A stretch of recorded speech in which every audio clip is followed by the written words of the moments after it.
Today we have a very special guest. Brendon Moeller is a highly recognized musician, producer and DJ with a focus on house, techno and dub music. He grew up in South Africa and later moved to New York where he made an impressive career. For many years he has successfully published music under his own name as well as under his monikers Speed Pharmacy and The Ecologist. Brendon has done several mixes for Sonopilot Audio in the past and has now just finished his interpretations of two of the Mirage Project soundtracks, Imperial and Cathedral. Today, we will be talking with Brendon about his long career, the changes we all have seen in the music industry, and his recent involvement with us on the label.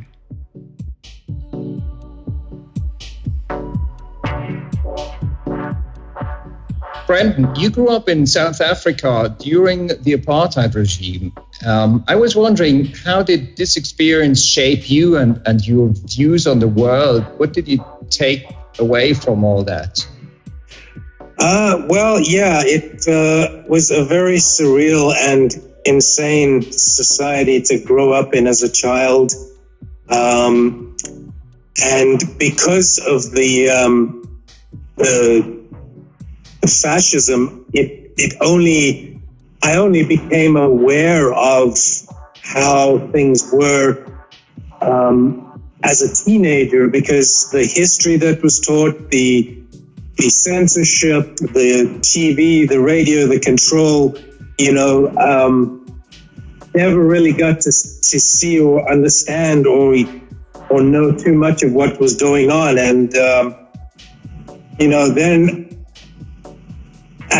at a point, then I guess it was actually through literature and music that I became aware of how much people resented the government in South Africa and how bad it was. And, that's where music became a vital part of my life, because I not only was getting the pleasure of the music itself, but I was getting an education and I was being enlightened by it. And the power of that,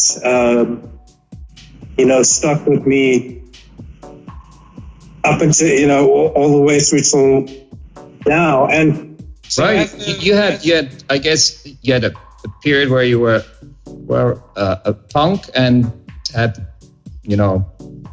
bands like the Dead Kennedys as your background music. Was there a punk scene in Johannesburg at all? Or? There was. In fact, in my final year of high school, I became really into punk music and would go to a store in Johannesburg that was sort of a record store and library, so you could buy vinyl and you could also take vinyl out. So I was also recording cassettes and buying what I could. And so punk was taking off in Johannesburg, and there were some really amazing punk nights and punk club nights going on. So much so that in my first year of college, myself and a friend actually became DJs at a punk industrial night in Johannesburg, and we played there for probably about 3 or 4 months, because we really were into it, and it was a great time. But what really prevented us from continuing that journey was that some punk fan who loved the band Conflict once jumped up onto the booth with a knife and said, "If you guys don't fucking play Conflict right now, I'm gonna..." And then you decided, okay, if I can't play, if I can't play those records, I might as well start playing in my own band. I guess you were playing as a drummer first. It was all about trying to get into music somehow. I always was musically inclined, and my parents understood that, and from an early age sent me for piano lessons and trumpet lessons, but those lessons proved to be more alienating from music than inspiring, because I was not playing the music I wanted to. Even when I started playing piano at the age of 9, what I wanted to play was the music that I was listening to on the radio that was really rocking my world. And my teacher was more interested in teaching me, the classics and stuff. So as a kid, while I did what I needed to and I played, I eventually said, this is too boring for me. I want to play these songs. And my parents were very disappointed and said, why don't you try another instrument? So I tried the trumpet, and then I was in a school band playing, typical school band songs. So that also proved to be kind of futile. And so I dropped music and decided to play tennis. And that was what I did through high school, is throw myself into tennis, really, until the final year where I discovered punk music. And then, toward the end of high school, music took over from tennis, and wanting to go to parties and go DJing on the weekends, and hanging out at all the cool raves. That sort of put an end to my tennis. But and then the band came in college, where a few friends decided, let's see what it's like. A friend had a little backyard room that was big enough for us to put in a drum kit and a couple amplifiers, and his parents didn't mind the noise, so we did it, and it was fun, and we played a few shows, and it kind of fizzled out because of people needing to go their own way, getting jobs and money and girlfriends, right. And that's also at the point where I realized, like, if I'm going to pursue it, I would have to just do it on my own and find a way to do it. And at that time, I'd gotten into electronic music, and I wanted to get hold of, some drum machines and things. And so that started, your love for electronic music started already when you were back in SA. I once I discovered music, I was like a fiend. I mean, I dove into the deep end and explored as much as I could, and consumed so much music. And I would buy the NME and Melody Maker every week so that I could find out even more and be turned on to more, and find out who these people were making the music. So I threw myself in it with a passion that I had not had in life before. I was also, when I finished high school, I was told that either I go and join the military, which was a forced conscription for all whites in South Africa in order to uphold the apartheid regime. So I was told, either you go there or you go and study. And I was immediately like, okay, I'll study. And I had no idea what I wanted to do, but the teacher at the time said to me, well, just go and become a school teacher then. So that's what I went to college for, and studied teaching to avoid going to the army, where some of my friends went to the army, and I saw what it did to them and how it, it was a fascist army, and it turned them into, really nasty people, actually, some of them, and made them do things that, ordinarily they would not have done. There was a lot of brainwashing and a lot of racism, as you can imagine, of epic proportions, Yeah. Let's fast forward a bit, because you left South Africa in '94, just talking about this regime, just about when apartheid officially ended. Yes. You were 26 and headed to New York. I mean, what was the background there? I mean, that was when your country went through fundamental changes, but you also personally must have gone through really important changes. What made you leave South Africa, and why did you go to New York? As a school teacher, I was making very, very little money, so it was more of just kind of enough money to survive and pay rent in South Africa. And for my first 2 years of teaching, I taught at a government school for white kids only. months, I then quit there and went and started teaching in a remedial school for Black children in Johannesburg.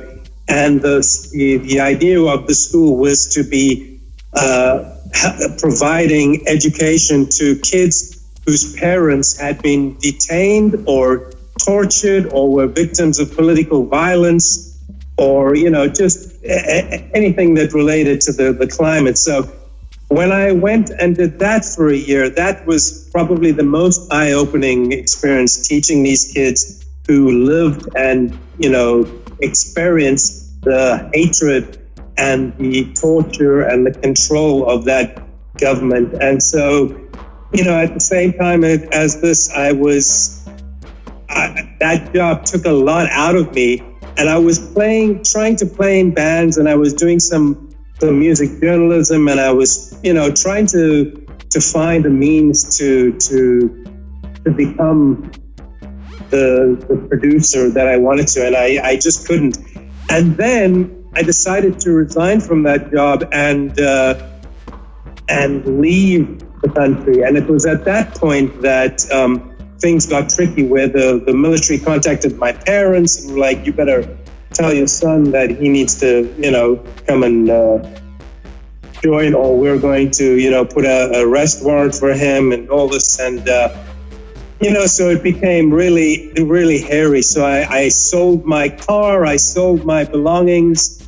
I left whatever I wanted to keep in my parents' basement. And then I got on a plane and came over to New York, where a friend had been living for a couple of years already. And he said I could, stay with him while I get my feet on the ground. Oh, wow. That must have been quite a culture shock. I mean, they're coming out of this oppressive regime and then arriving in New York. How was that? And how did you, as you say, get your feet on the ground? It was an amazing culture shock. I mean, just the amount of culture and the music stores, the concerts, the lifestyles. I mean, just the openness. And I was so determined after being here just a few days that I was so determined to stay that I said to myself, okay, I will just find whatever job I could. And I began to walk up and down the street. And within, I think it was maybe less than 2 weeks, I stumbled into a restaurant, and the Chinese owner took a liking to me and sort of liked my accent. I said, okay, you can start off as a busboy. And I did that for a few weeks, and then he was like, oh, you're good enough to be a waiter. And I became a waiter, and that's how I got paid. And what made it even more intriguing for me was that within the first sort of 2 weeks of working here, I was making more money than I would make in a month or two in South Africa. And I was able to go buy music, and I got to find a way to make this permanent. And then, I mean, not that long after that, we find you in New York as a de facto A&R manager of Francois Kevorkin, so the DJ and producer legend with great music, and Francois, the producer of house, techno, dub music, and you yourself starting to produce a lot of music. How did that happen?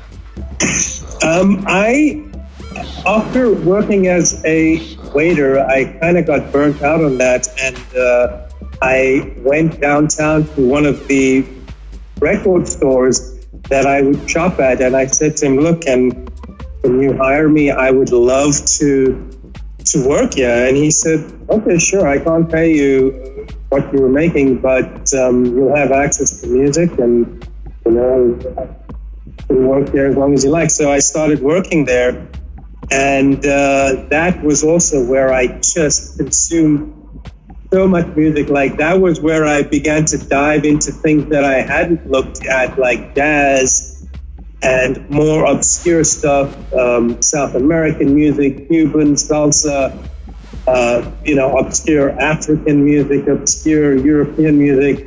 It was, as a musician, to be able to experience that was incredible. And that then led me to wanting to DJ again.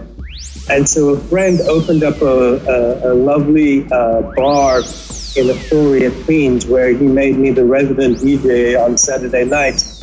And it was a place where I could play whatever I liked, and the crowd were very responsive, and it was just the best DJ spot for me ever. At that time, I was starting to shop demos around, and I would always send to Francois. And then I met my wife, who at the bar where I was DJing, and she said to me, okay, well, you don't need to work at this record store where you're making such money. Why don't you get a decent job? And at the same bar, I met someone who was working at one of the major music distribution companies in New York that were distributing all the best electronic music labels at the time. K7, Global Underground, Warp. It was insane. And I got a job doing sales there. And so one day, Francois, then A&R assistant, came to the office, and I introduced myself, and I gave him a demo, which he loved, and he gave to Francois. And so I then just started slowly feeding more and more material to Francois. And then finally, one day he just told me, this is really great. I love how you think, and I love how you're approaching music and your eclectic sensibilities. Let's do something. And, that's where our relationship began. And it was soon after meeting him that I decided to give music a go as a full-time thing, and and decide to tour and DJ and do live shows.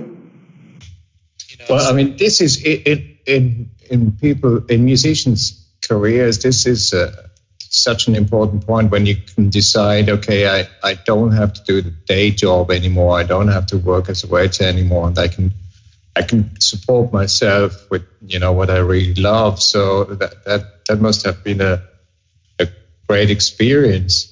Well, I attribute all of that to my wife, who was and is to this day still the most supportive and helpful person in my career and in my life in general. And it was her, saying, you go for it. Her job was stable at the time, and so she facilitated me starting that. And there was only one way for me to see if I could make it on my own, and that was by actually doing it. And, so there were a lot of moments where I was like, oh shit, I'm gonna have to get a job.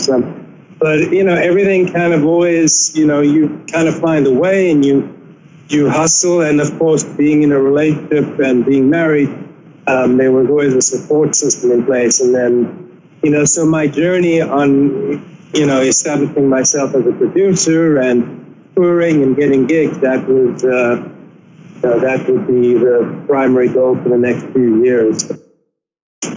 I, realized after a few years of doing that it wasn't really what I wanted, and that I was actually no good at it, because there were too many factors that made it a very stressful thing for me.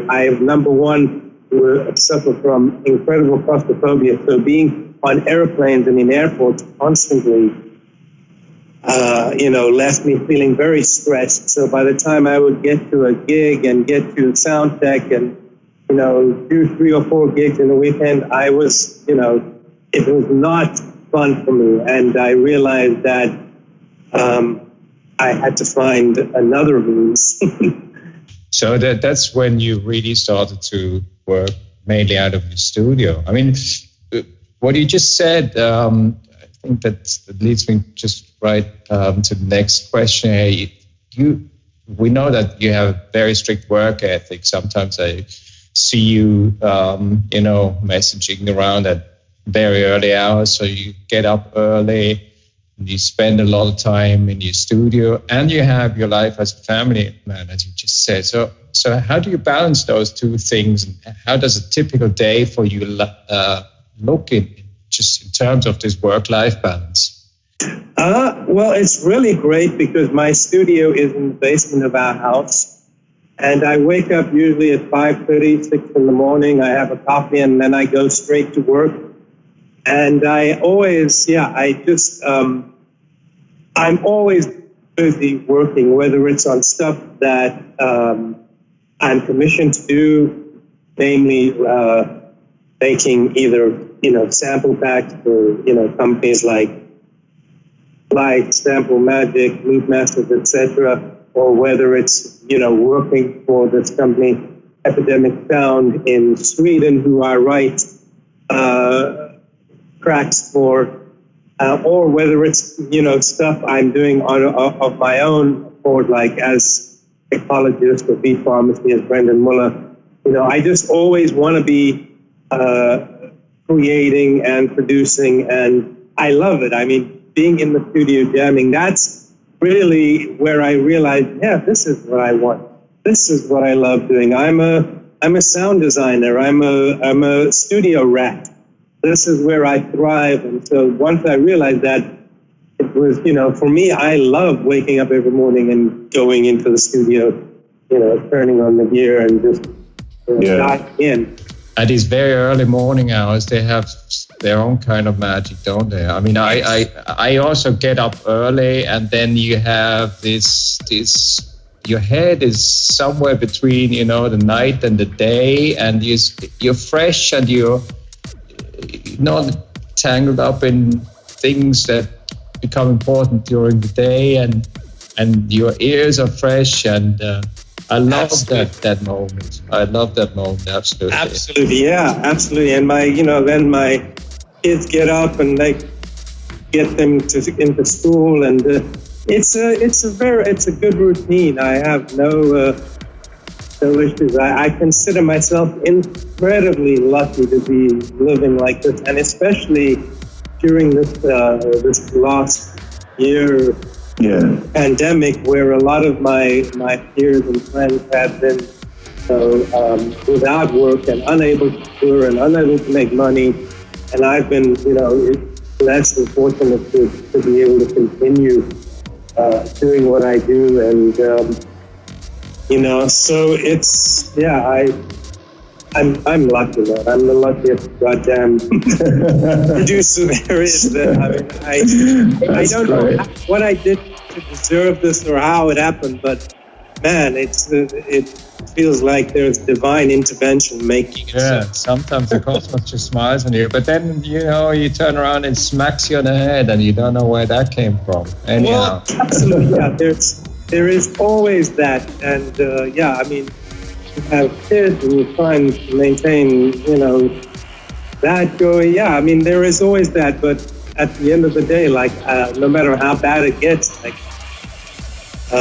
in fact, it coincides with what I've generally learned is that in life, you get everything you want and you get everything you don't want. Yeah. Well, talking about things you want, I guess one thing that is really important to you is that search for your own voice within your creative work. You just described that you have many different hats. You work for industrial partners where you do sound packages and so forth, which is probably definitely different kind of work than the music that you put out under your own name. So where are you on that path, on that search for your own voice? Right. I mean, I was probably earlier on in my career more sort of obsessed with finding my voice and leaving my signature on something, and then that sort of fell by the wayside as I became more interested in just understanding a lot of different things, understanding a lot of different styles, wanting to try my hand at everything. I guess working in the sample pack world, where I then was told, okay, well, you can make these packs that are sort of in your ballpark, and if you're feeling adventurous, you can try your hand at this or that. And so, I began doing things that were not necessarily in my comfort zone, and I realized, this is actually fun. And not only that, but I'm learning a lot about different techniques and different approaches to things.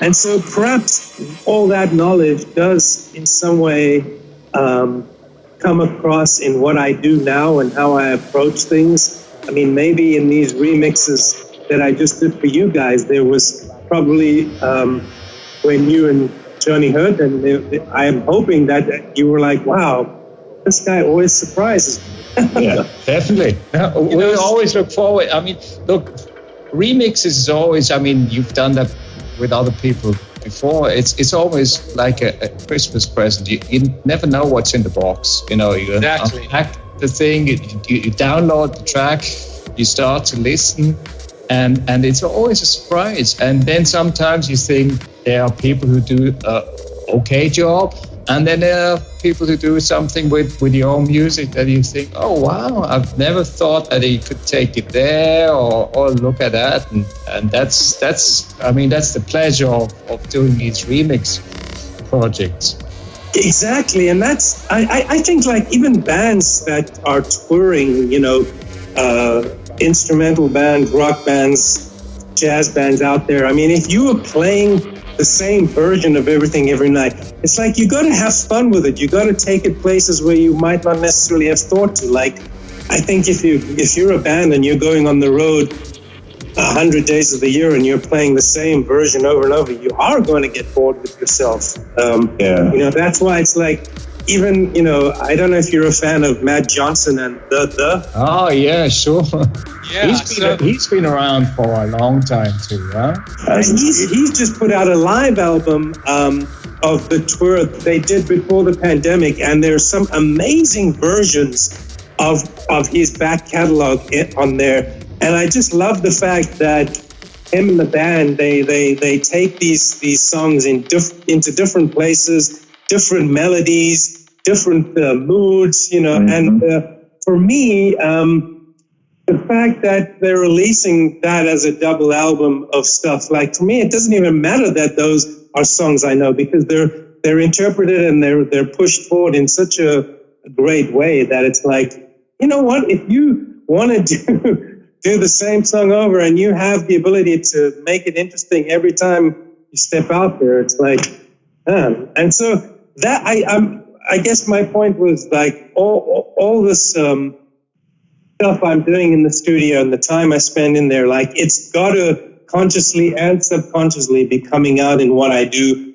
be coming out in the way I think and approach music, and hopefully it's going to manifest itself in everything I do in the future. And who knows, maybe I don't know if my best stuff is behind me, if it's in front of me. I don't really think about that too much. Do you ever miss playing in a band at all, or is that not appealing? Well, I actually I would love being in a band, playing in the same room with someone, but I actually am collaborating a lot with people. Like all the jobs I do, even the job doing the sample packs and the job doing curated music for Epidemic Sound or whoever, there's always a collaborative aspect to it.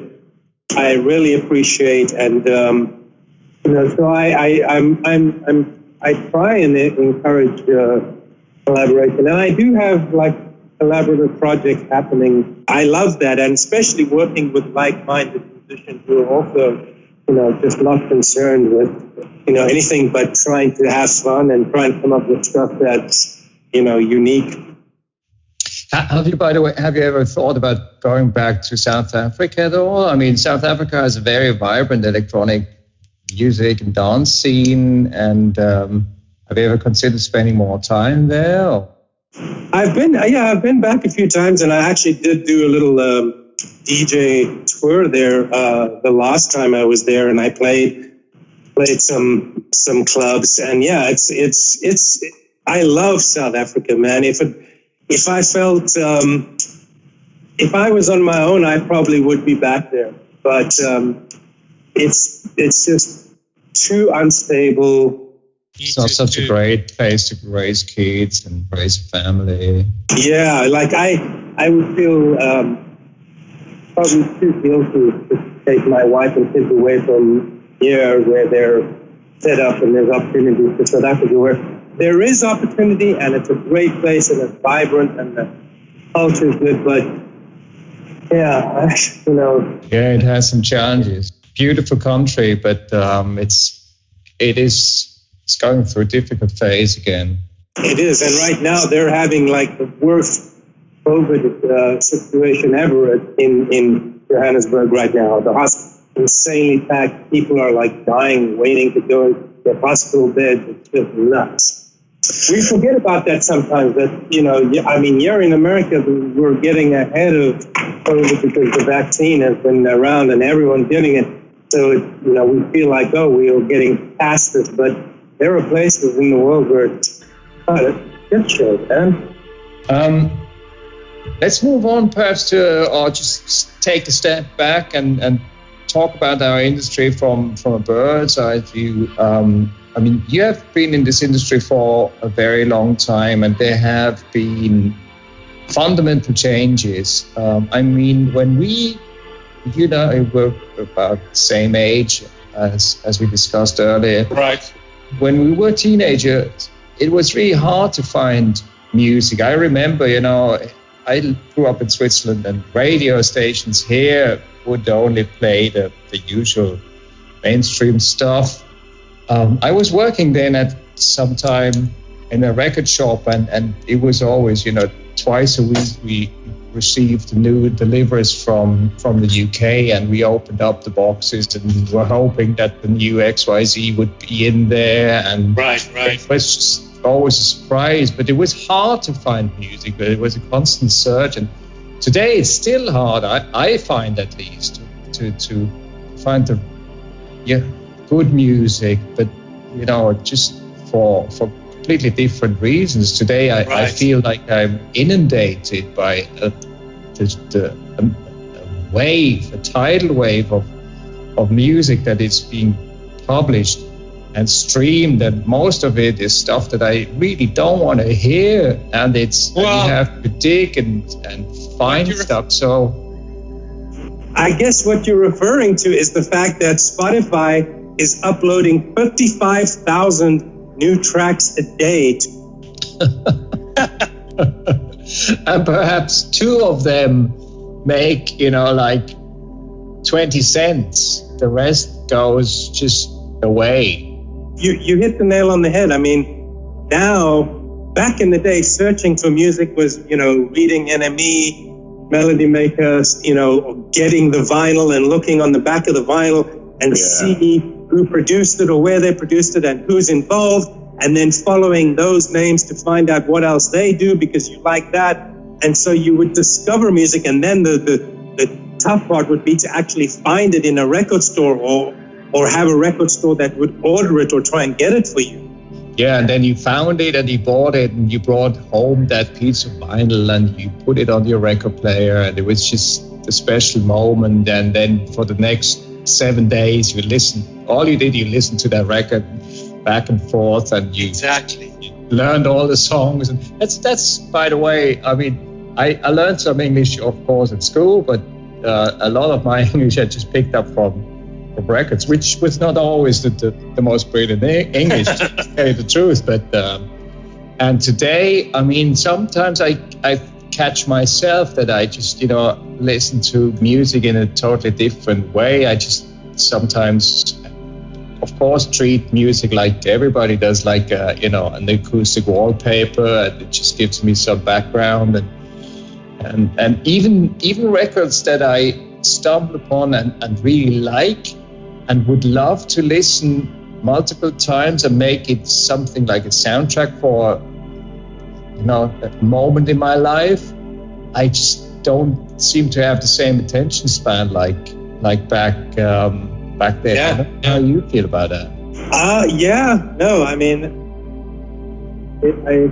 I wonder why that is. I mean, maybe it's because our lives have become so much more data driven. We're processing so much data every day, and music becomes data too. Yeah. So processing that, it's like you have to allot time to focus on things. Whereas back in the day, we would, it would be no problem for us to sit and play the album 3 times and lay on your bed and not move.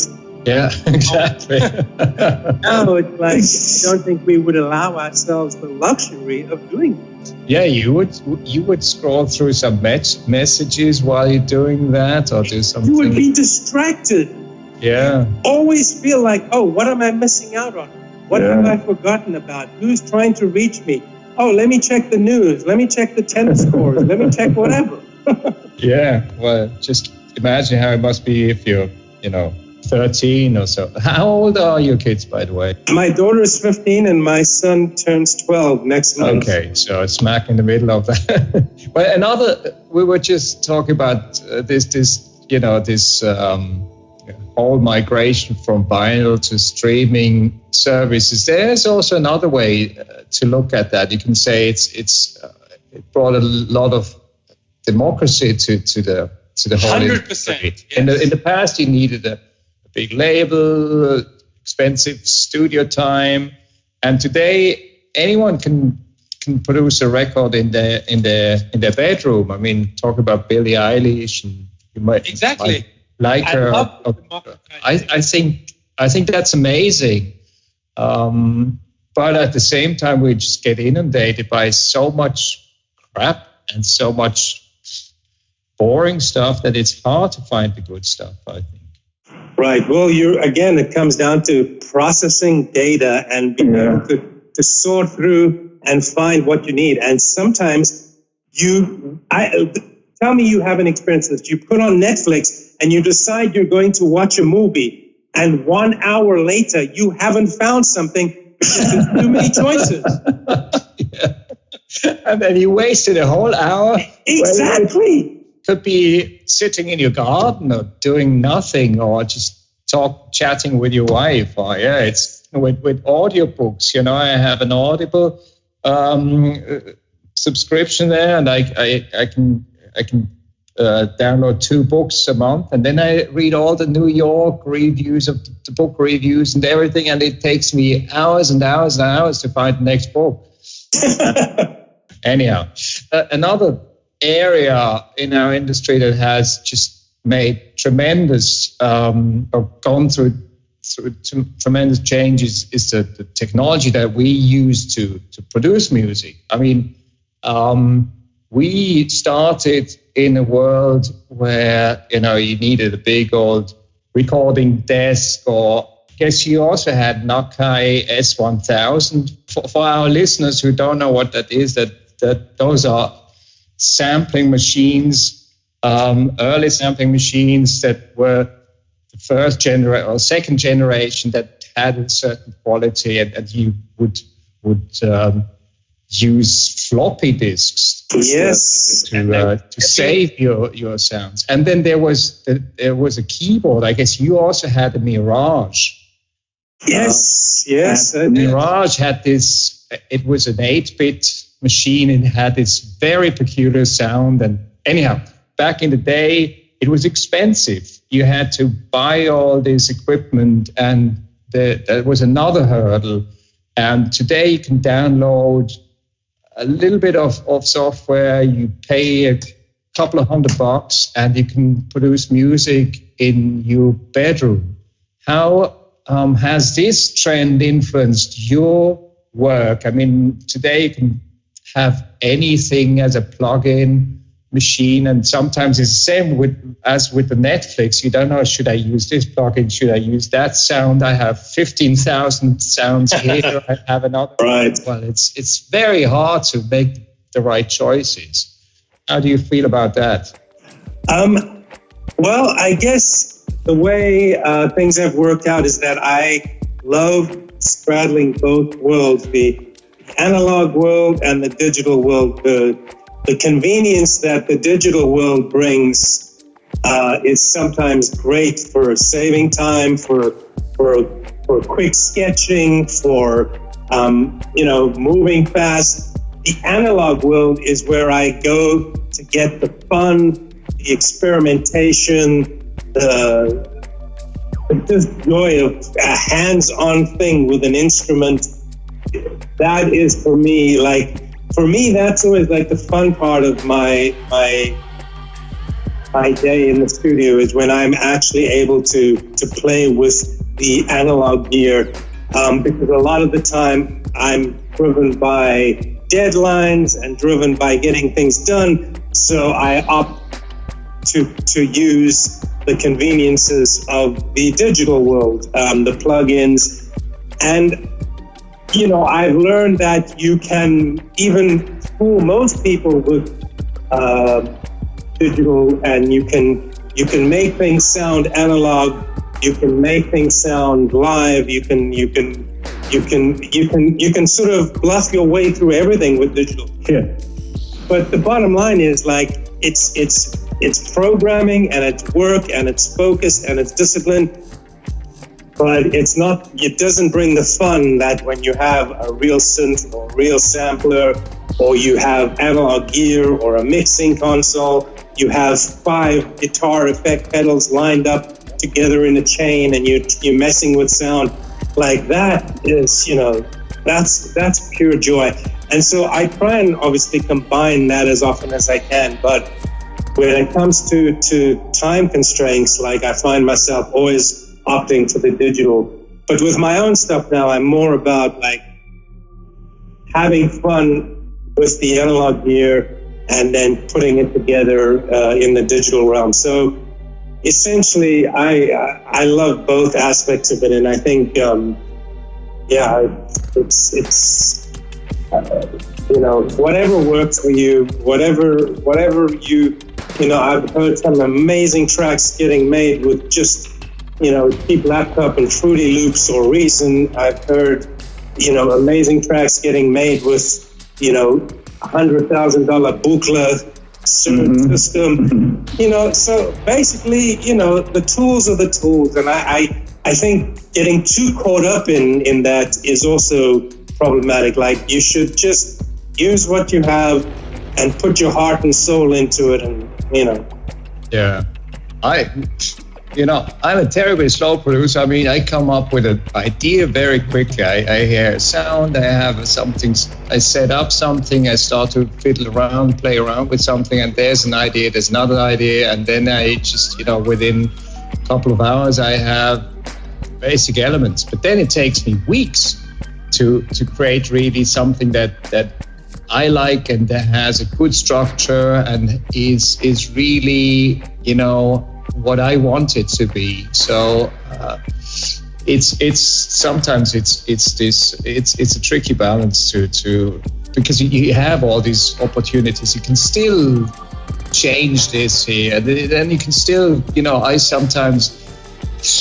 I play around with a hi-hat for 4 hours, and then I throw it away, and no one will ever pay attention to this damn hi-hat. That's fine, Michael. I think that's fine. If you had some fun and you learned something, and even if what you learned was that, okay, if I do that, it's going to be a waste of 3 hours, so I won't do that again. Point is, while I'm doing it, I just love it. I could do it all day long. I never feel bored, or I'm sitting here and I'm in this process, and I just like it. I guess we're pretty like-minded that way. That the studio is just a really, really nice place to be. Absolutely. Well, let's finish our conversation. Chat a bit about the Mirage project and your remix. the Mirage project is our first big scale visual project with all those fractal worlds that we explore. They're amazing. Thank you very much. Are soundtracks or creating a soundtrack, is that something that would be intriguing for you? Let's not for fractal video like you do, but let's say for a movie. Absolutely. I'm a big movie person and soundtracks, and I collect soundtracks, and I've always been a soundtrack person. So I've, dabbled here and there with a little bit of sound, but yeah, it's something that I really love, and I love working. In fact, what we discussed earlier about collaboration, working with, a movie or animation or something, the collaborative aspects of that I love, and the challenges that come with, finding the right balance to make the work jump out. And I'm 100% behind it. Someone comes to me and says, can you do this for a movie or a commercial? I'm always into it. And I'm proud to say that a lot of my stuff has been used in little movies, and the stuff I do for Epidemic Sound has been used in commercials, and Jägermeister used the tune even. So it's like, it's kind of testament to the fact that music has a cinematic edge to it, and I guess a lot of instrumental music can easily be used in that realm. So, but I hope, and I would like to hope that in my future I'm going to be working in collaboration with, filmmakers, animators, things like that, because I think the combined visual and music thing is a very powerful thing in this world. And I must say, for me, it was really liberating to do this combination of videos and music, because it really, the one supports the other, and we had the privilege to create the music and the visuals in parallel and go back and forth between the two. And so that was always something. It takes a lot of time, but it's a fun process, and it also opens up, for me, it opened up the creative possibilities, or just my... You guys, you really, I was blown away when I looked at those things. You did an amazing job. Thank you. Really? Well, you did 2 remixes actually for us in this round. Well, we had the pleasure to have you as a remix artist for Sonar Pilot Order in the past, but this time you did Imperium and Cathedral. How did you approach those remixes? What's your process if you do a remix? Well, I first listened to the original a few times, and then I think to myself, okay, where do I want to take this? What options do I have? And usually then I will go onto my computer and I'll make a decision. Okay, let's work at this tempo, and then I will get all the stems and I will bring them in, and I will see what I want to work with. And that's where I will then start playing around with external elements, whether those are created live or whether I'm as a person who's basically spent every day of his life in a studio. You can imagine the amount of raw material that I have amassed on my hard drives of ideas, sounds, unrealized projects, sketches. So sometimes I will go and I'll be looking for something and I'll find something and I'll be like, let me open this and see what this is. And I'll be like, wow, this could actually work with it. And then I will proceed to combine elements of something I might have not finished or just sketched out with something like either of the tracks you gave me. So there's no like formula that I work with, but it's just about experimenting with different vibes, bringing in different elements, and then when something clicks and there's a vibe, then I run with it. Okay. Well, we certainly loved all the remixes. Actually, I can already tell you that your Imperium remix, I'm just using that. I took the liberty and I'm using that for another Mirage video that I'm working on right now. So because it's yeah, it's so different from the original, and I just love the atmosphere at the beginning where it's so quiet and calm and has this mystery about it. So I just had to use it. So we'll have another collaboration there. Oh, beautiful. It'll take a moment until I have that finished, but I look forward to doing that. So far, it looks pretty cool. I guess. Oh, man, please, I can't wait to see it, man. Yeah, well, let's talk about two Mirages to finish our conversation. Actually, Cathedral. The first track that you did is a journey to the depth of the cosmos. Right. We traveled to some weird hidden structure somewhere far away. We don't know what it is, who made it, or what its purpose might be. It's just very beautiful. And it might be artificial. It might be something that just nature created. But of course, there's a question: is there anyone out there? Is that question something that you find interesting at all? Oh, absolutely. God, I hope something from out there is going to land on this planet soon. Well, I mean, this week, I guess we'll have this UFO report that will be published, I guess, to the House in the US. Yeah, I've been following that very closely, man, and I am very curious. I as curious as I am, I'm also kind of saddened that. With all this technology we have, the ability to make videos and take photos on a whim with incredible quality cameras and iPhones and things, that always we're getting footage that is very blurred.